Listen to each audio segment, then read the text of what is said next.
12-year-old MAJ, Judge Mr. Edinburgh, is gainfully employed in Dallas. He had an MAJ prior. I think he hadn't paid some fees and done community service. That MAJ was dismissed. I got an update from the CLO that you said he did do the community service and he paid half of the women's shelter fee. Other than that, this MAJ is just about fees. And he thought the case was over with after that MAJ was filed, and he did his community service. That's not true. You know that's not true. You absconded twice. Your case is 4,000 years. I'm sorry? No. I mean, your case is super duper old. You absconded multiple times, and now you want leniency? Hell no. I did. Which is the only things he did all the things he was supposed to do except fees. Considering that, the state is not opposed to just terminating it today.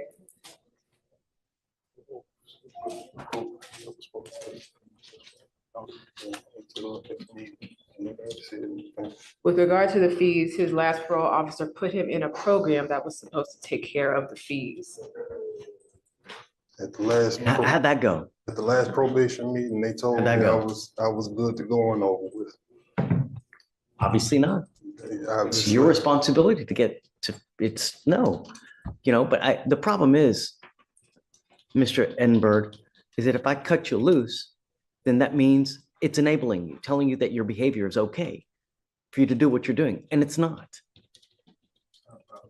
And I don't know. And how many times have you apologized? This is my first time. I don't know what else I could have done. You apologized the last time you were here when they already gave you another chance the last time you were here.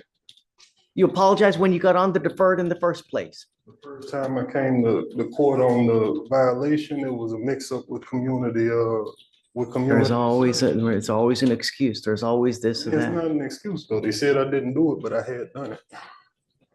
So, Judge, My mom stood in front of the judge with me. I billed, I paid a lawyer. We got it all taken care of. I thought I was squared away doing what I was supposed to do. Didn't happen, man. well, in that time, Judge, he has not obviously had any sort of issues with whatever person was involved in that original case. He's been working. He's still in the You run his state. He's- NCIC, please. Let's see, has he gotten in trouble since then?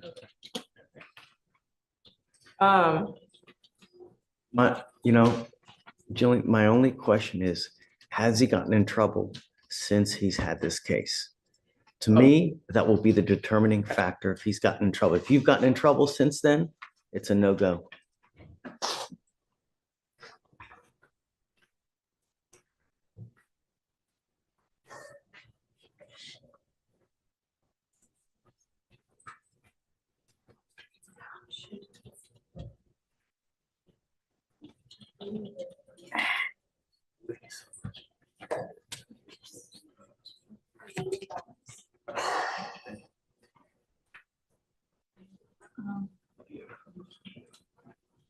Judge, the latest is VPO from Collin County on August 21st of this year.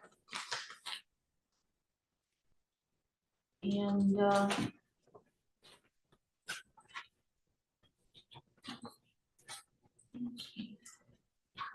So that means he has another assault then, if he's got a VPO.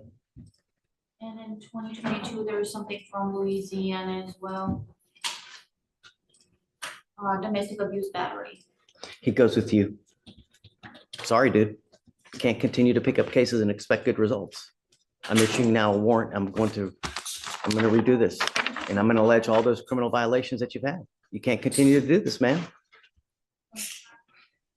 And looks like he has a fugitive warrant, contempt of court in 2023, also in Louisiana. July 17, 2023. Anything else? I don't see anything else. Pertaining to this.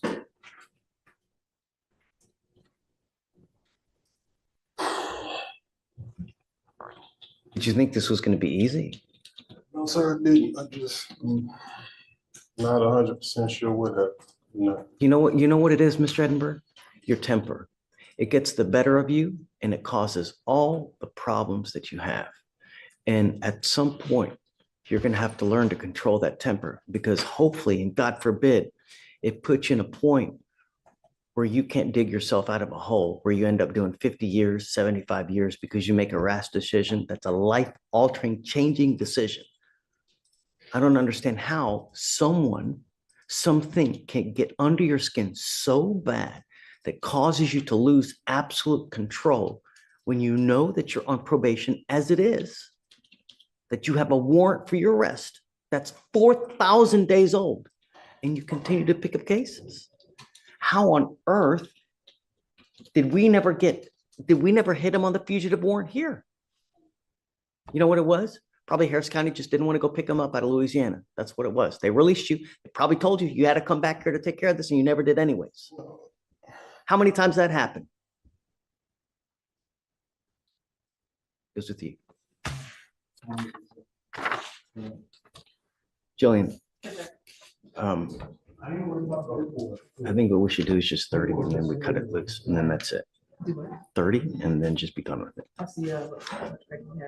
Yeah, and I'm sure he's got enough to satisfy, and then I'm not gonna sat term it, you know, and then we'll just, we'll do 30 credit for whatever, and then unsat term.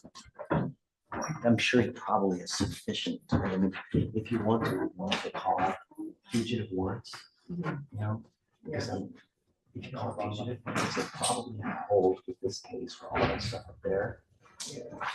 And you know what? I'll do it for you. Hold on. Let me do this other person. I'd like you to add on all the, yeah, and then we're gonna have a hearing as to whether I'm gonna revoke him or not. But I'm gonna have a hearing, and I'm gonna tell you that if they prove it to me that he's picked up all these cases, it's really not gonna go well for him. So let him know. Understood.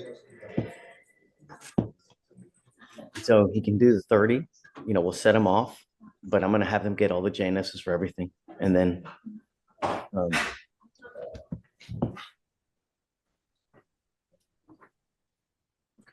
are you able to pull up the NCIC to do that?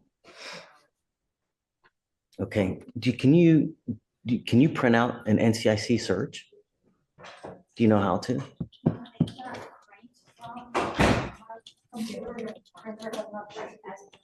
Can you email? Okay, if you can email it to Shatoria. You need a last name? Let me see.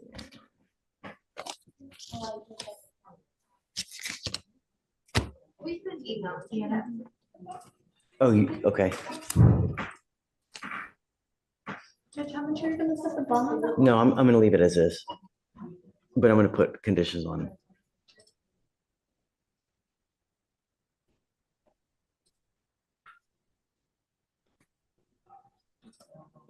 You could confirm, you guys confirm that he did pay a surety bond. Yeah, that's it, that's true. Okay, if he paid a surety bond, I'll let him out on the surety. I don't want him to get a PR bond. But if he paid a surety, I'm gonna let him stay on the surety. Bond will continue, but I'm gonna put a whole host of conditions on him. He gets an ankle monitor today because he's a flight risk. Do you mind bringing him out, please? Judge, Give me 1 second. Yeah. Hey, Lori. on Myra Robinson, she called me this morning and told me that she was in the hospital with her blood pressure high, and they won't release her until until it goes down. I was wondering if we can get her set for bond forfeiture. Yeah, I mean, why does this always happen with the cases that are 1900 days old, you know? I mean, what the hell? Do you want it for tomorrow or Monday?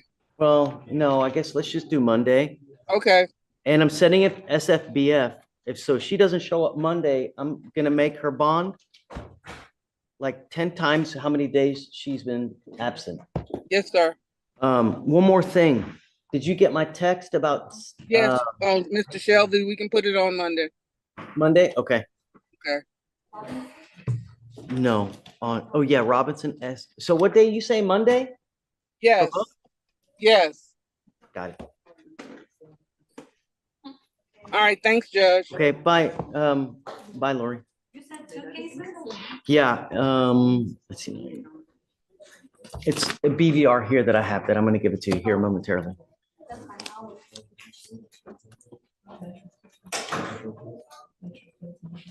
Here's what we're going to do, Mr. Before you give those conditions. He does live in Louisville, Texas, which is near Dallas, and he works up there. He's willing to come to court, but I don't want to restrain him to Harris County. He has nowhere to live here Okay. specifically. I'm not happy with you. I'm extremely upset with you in light of the fact that you continue to pick up cases. And I'm now adding all those additional charges to the motion to revoke. And if they prove it to me that you have picked up all these cases, holy moly, you were looking at an entire year in jail. Do you understand? I'm ordering you as a condition of your bond not to consume alcohol or illegal drugs. And I'm sending you now for a drug test to see what, if anything, you have in your system. If you have something hardcore, you will be expected to come back to court tomorrow. I'm also putting an ankle monitor on you so I know where you are at all times.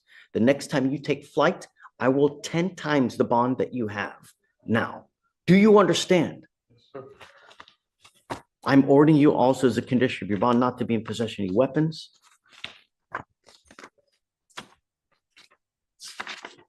You will not get any waived appearances.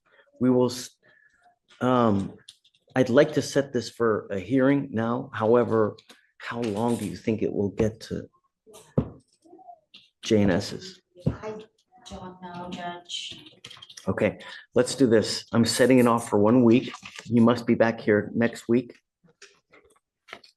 so we can figure out where we're going to go.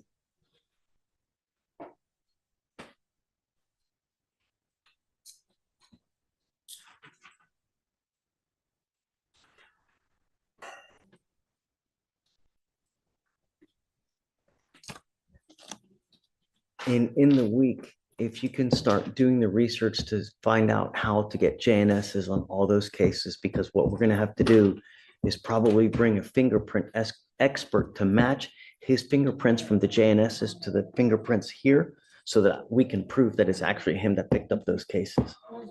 I'm absolutely serious, but with a 4,584-day-old assault, and then you pick up all these other cases while you're on bond, I'm not having it. It's not fair to everybody else who actually complies. So I'm gonna give you time, right? Not a crazy amount of time, but enough time to do the research, because I think it'd be a great thing to do as well. So we can all do the, it'd be an interesting thing as far as, anyways. All right, Mr. Edinburgh, I'm sending you for a drug test now. You will get the ankle monitor on you here today. And then after that, I will see you in a week and we will go from there. You pick up a new case between now and any more at all, because every time you come here, I'm going to run your complete criminal history and I have a nationwide search to see what, if anything, you've picked up and you're on bond. Do you understand? Okay. All right. Thanks. Right this way.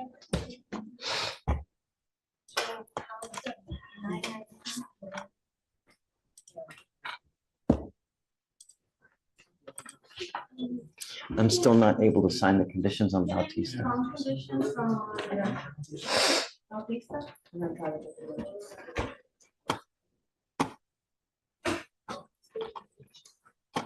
Hey. You okay? Yes, well, we're gonna have a plea in Mr. Bazil's case in just a few moments.